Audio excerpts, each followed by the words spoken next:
Lembaga Survei Indonesia sudah mengeluarkan hasil survei untuk daerah khusus Jakarta dan hasilnya ternyata sangat mengejutkan. Mengejutkan anak-anak Abah.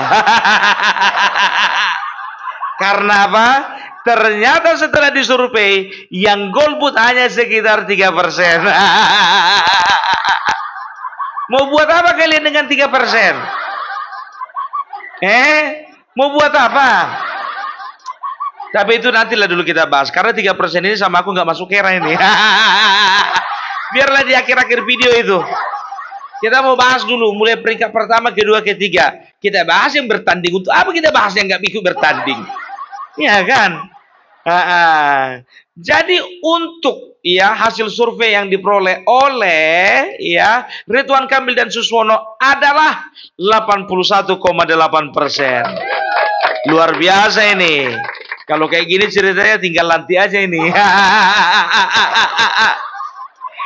Daripada menghabis-habiskan uang negara. Enggak bercanda ya kan. Untuk peringkat kedua, jangan langsung gemetaran kalian. Kenapa harus gemetaran? Tenang dulu, tenang. Ini kan masih hasil sementara. Jadi hasil yang kedua diperoleh oleh pasangan Pramono Anung dan Rano Karno sebanyak 28,4%. Ya, udah lumayan lah dari yang nggak punya elektabilitas kan. Pramono Anung kan nggak punya elektabilitas, dapat 28% udah luar biasa itu. Dan ketiga, sudah bisa dipastikan Dharma Pangrekun dengan hasil 3%. 3,2%, iya kan? Jadi kemarin itu tahu enggak kalian? Aku ikuti lah berita tentang Dharma Pangrekun ini. Katanya dia mencatut KTP yang ada di Jakarta. Nggak tanggung KTP yang berhasil dikumpulkannya itu dalam beberapa hari itu 1.200.000 KTP. 1.200.000 KTP. Setelah diperiksa, diverifikasi, ternyata yang lolos cuma 600. Iya kan? Setelah ditolak berkas-berkasnya. Pak Dharma, sekarang begini, kalau kau mau menyerahkan KTP, jangan satu KTP kau fotokopi jadi 3. Jadi double gitungnya jadinya. Satu KTP fotokopinya 1, Pak. Bisa membengkak dia dari 600 menjadi 600.000 jadi 1.200.000. Terikut-ikut pula KTP anaknya si Anies.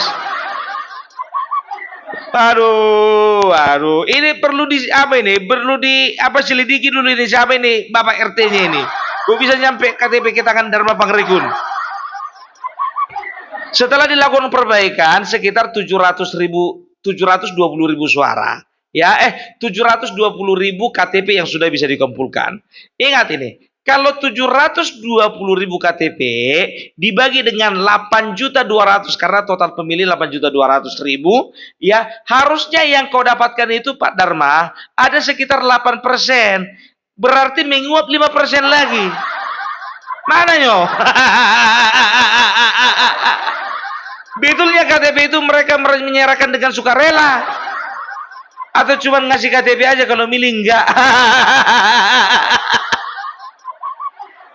Kalau berdasarkan persentase, dia itu harus dapatnya 8%, bukan 3,9%, 3,2% gitu loh.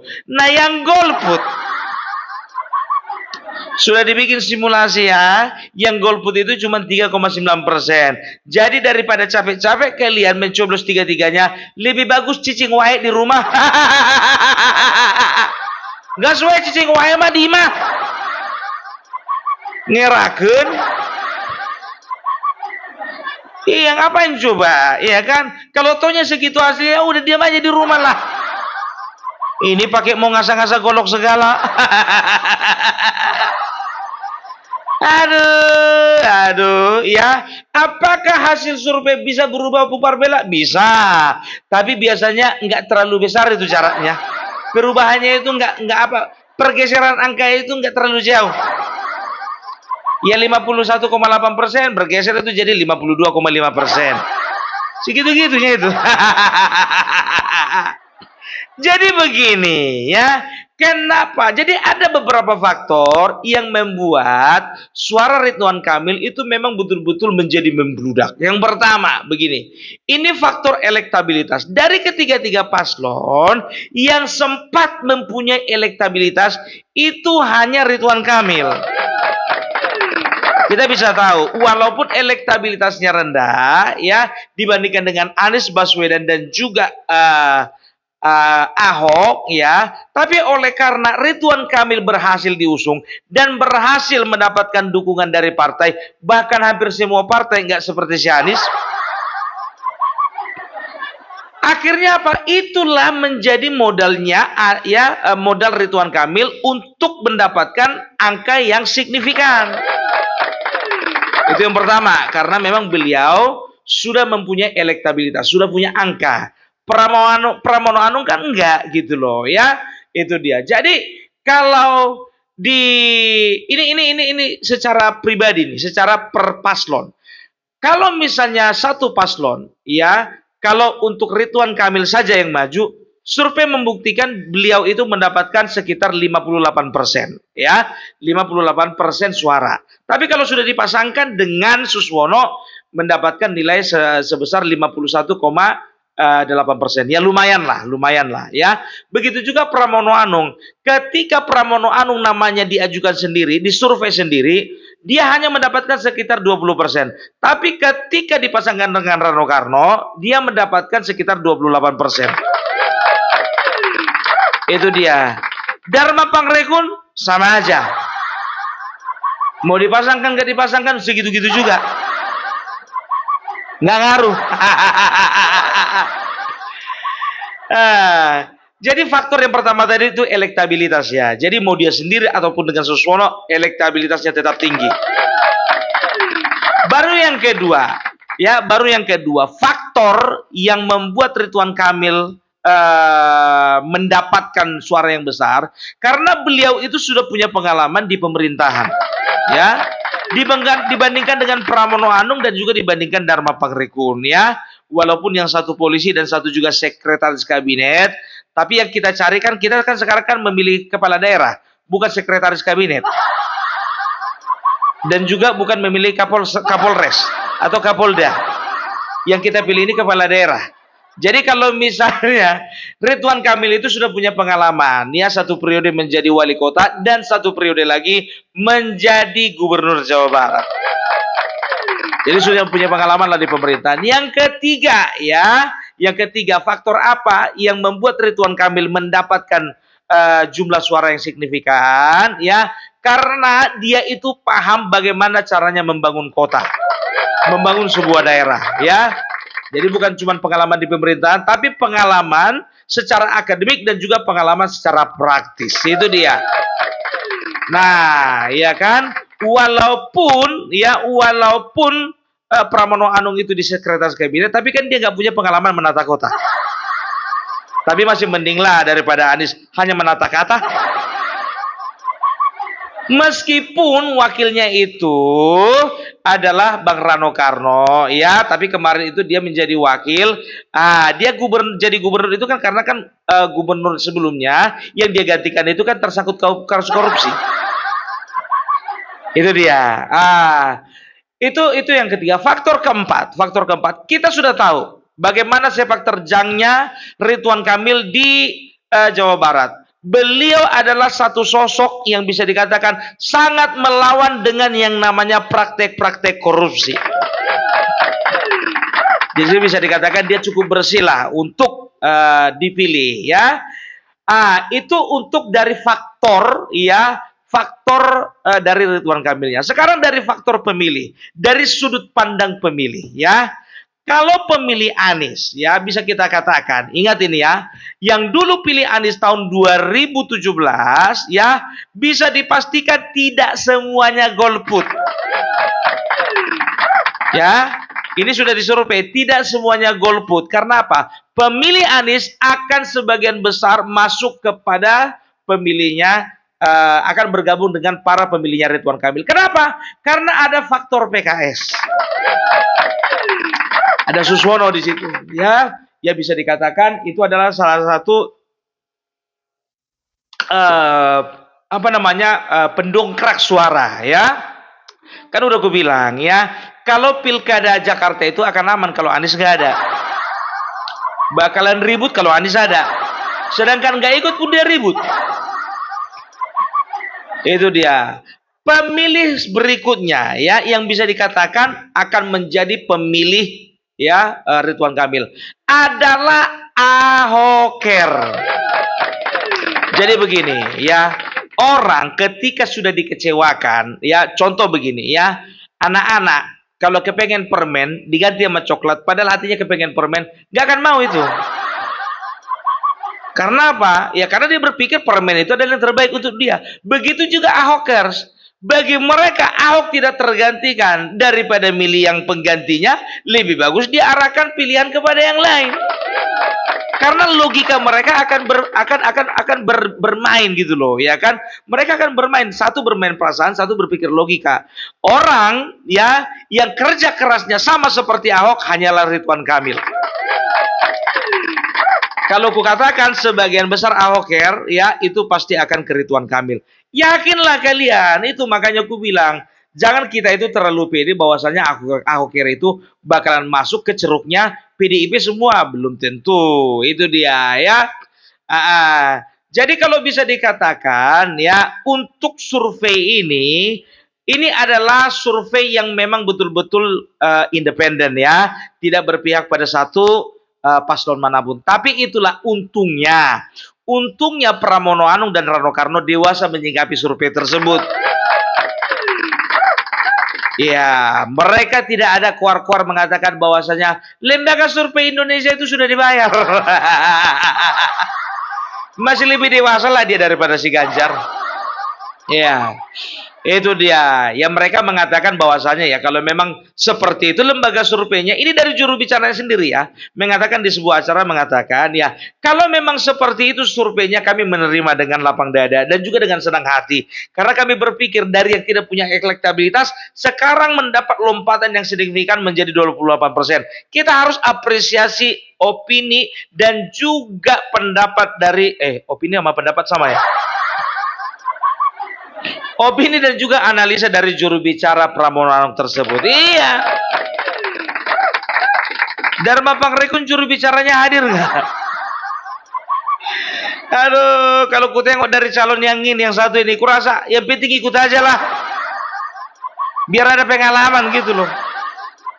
Apalagi kata Dharma Pangrekun katanya kan wakilnya itu bayi ajaib kan. 12 tahun udah kuliah. Bisa jadi. Bapak Dharma, kenapa nggak sekalian aja Bapak rekrut itu Ponari?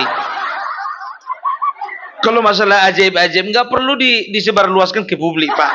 Malu kita bayi ajaib. Nggak boleh gitu, Pak. Mempermalukan wakil sendiri itu. Aduh ya. Jadi bisa dikatakan untuk pemilih Jakarta, mereka akan memilih secara rasional ya, mereka akan memilih secara cerdas ya.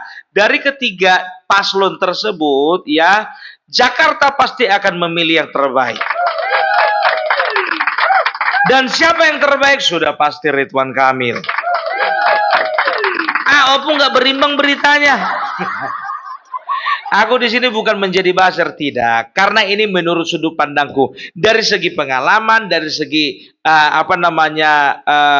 di bidang pemerintahan, dari segi juga dia anti korupsi, nggak ada yang salah aku bilang. Bahkan juga Ridwan Kamil ini, jujur saja aku bilang, dia akan menjadi ya pemersatu antara Persija dengan Persib Bandung. Nggak bisa kita apa loh, ya kan? Yang namanya sepak bola itu mereka itu adalah bisa dikatakan mereka itu silent majority, ya kan? Tengok aja si Ganjar, bisa kalah mereka itu karena apa? Silent majority-nya bergerak. Waktu kemarin para supporter sepak bola dan juga pemain sepak bola dikecewakan, hancur suaranya kan? Begitu juga, mungkin saat ini Persija belum bisa menerima menerima Ridwan Kamil ya. Itu kan Persija yang mana?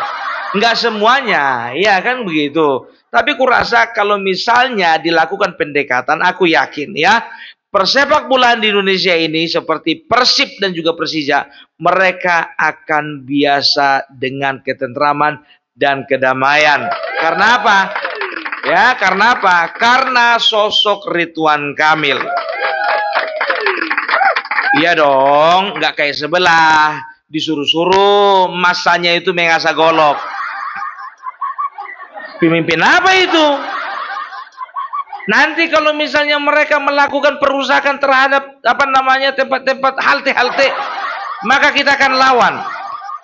Itu artinya apa? Berarti mereka itu sudah berniat untuk menyusupkan orang-orang sehingga pada saat aksi berani mati bela Jokowi nanti, ya akan disusupkan orang-orang untuk memancing melakukan kerusuhan. Makanya kalau ku bilang ini, ya sorry ya dulu ya untuk Bapak Kapolri, ini harus menjadi sorotan ini Pak ya. Ini harus menjadi perhatian. Berarti ada maksud dan tujuan tertentu yang akan mereka lakukan pada tanggal 20 Oktober nanti. 22 Oktober nanti ya. Jadi itu makanya aku bilang, kita berdoa saja ya supaya pemilihan yang terjadi ya yang ada di Jakarta, Jawa Tengah, Jawa Timur dan semua provinsi yang ada di Indonesia ini boleh berjalan dengan baik dan lancar. Dan ingat ya, setiap calon dari PDIP, ingat, jangan pernah tidak percaya yang namanya lembaga survei. Kalau kemarin masih ada teman kalian, ya kan dari pihak Anaba, ya tidak percaya sama lembaga survei. Sekarang kan cuma kalian lagi. Kalau sempat kalian lagi bersuara mengatakan tidak percaya dengan lembaga survei, awas kalian. Betapa dipermalukan kalian, 16% kalian bilang nggak percaya dengan lembaga survei. Kecuali kalau misalnya beda 2% kau sama kalian sama pemenang, iyalah masih wajar. 16 ke 58. Nikmat apa lagi yang ingin kau dustakan? Makanya ini kata-kata untuk kalian ya. Terimalah kekalahan sama seperti engkau menerima kemenangan lawan terhadap dirimu. Ya, kalau lawanmu itu menerima kemenangan, kau juga harus menerima kekalahan, gitu dong. Itu baru namanya manusia. Masa mau menang terus nggak mau kalah? Masa mau di atas terus nggak mau di bawah? Sekali-sekali di bawah dong, agak enak itu. Iya kan? Iya, siapa bilang di atas terus enak, iya kan? Kadang-kadang di bawah enak juga. Tergantung goyangannya. Maksudnya itu tergantung dengan goyangan dinamika politik yang terjadi di Indonesia ini. Langsung goyangan yang ke situnya kalian. Alah. Tapi ku bilang sama kalian jujur aja lah, ya. Satu-satunya pasangan calon yang akan menerima hasil survei dengan lapang dada itu pasti pasangan calon Dharma Pangrekun. Karena dia udah lihat survei sekarang. Udah lemas. Sekarang mau maju salah, mau mundur lebih salah. Kan begitu kan?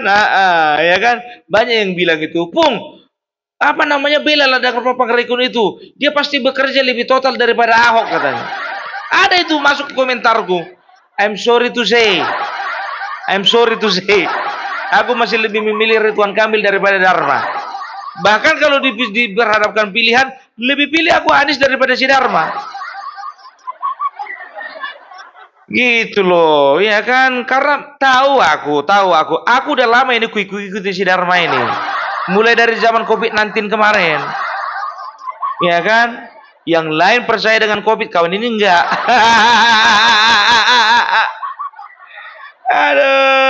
Aduh, tapi itulah indahnya politik ya. Jadi intinya apa? Aku yakin ya, tidak ada yang perlu tidak ada yang perlu dikhawatirkan untuk pilkada di Jakarta. Ya, siapapun yang terpilih nantinya, mana tahu kata-kataku salah ya Pak Dharma ya. Mana tahu kata-kataku salah, ampuni aku mulai dari sekarang. Mana tahu kau yang menang, tetapnya kalian itu adalah produk terbaik.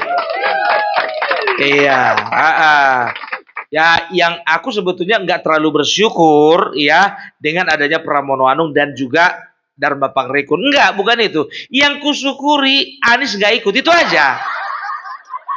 Kalaupun ada 10 calon dan salah satunya Anies itu memang betul-betul aku was-was. Was-was betul. Makanya gue bilang. Jadi kan aman ya kan, coba lihat ya, ada perencanaan untuk demo-demo, nggak ada lagi. Untuk apa di demo? Orang nggak ikut. Iya kan begitu ya. Jadi untuk yang kuar-kuar mengancam-ancam itu udahlah, ya kan? Nggak usah banyak kali kuarmu. Kalau kau mau ngasah golok, asa golok sendiri. Nggak usah suruh-suruh orang asa golok. Asa golok, asa golok, asa golok. Itu udah narkis itu, secara ucapan kau udah narkis. Ya, jadi oke lah kalau kayak gitu ya. Jadi itu dulu dari Opung Parbelak ya. Opung hanya ingin mengucapkan selamat untuk yang yang sudah melakukan persiapan untuk perjuangan di DKI Jakarta. Aku bicara juga untuk daerah khusus Jakarta ya. Doakan kalian ya supaya Anies beserta partainya cepat jadi. Oke? Biar enak pertarungan itu nanti periode mendatang. Salam Parbelak, salam NKRI, NKRI harga mati.